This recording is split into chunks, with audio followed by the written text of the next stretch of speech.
ولیمہ کرنا نبی علیہ الصلوۃ والسلام کی سنت سے ثابت ہے۔ کیا ولیمے کا کھانا برا ہو سکتا ہے؟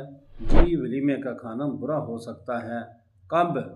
اس وقت کہ جب اس ولیمے کے اندر امیروں کو بلایا جائے اور غریبوں کو چھوڑ دیا جائے، اور یہ بات ہے محمد رسول اللہ صلی اللہ علیہ وآلہ وصحبہ وسلم کی فرمائی ہوئی، یعنی یہ بات حدیث رسول صلی اللہ علیہ وآلہ وصحبہ وسلم کے اندر موجود ہے۔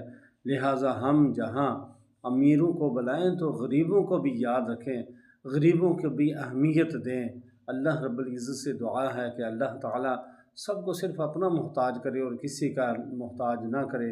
اگر یہ ویڈیو آپ کو اچھی لگے تو اس چینل کو سبسکرائب بھی کیجیے اور اس ویڈیو کو صدقہ جاریہ سمجھ کر آگے شیئر بھی کیجیے، تاکہ رسول اللہ صلی اللہ علیہ وآلہ وسلم کا پیارا فرمان سب کو معلوم ہو اور عمل کی کوشش کریں۔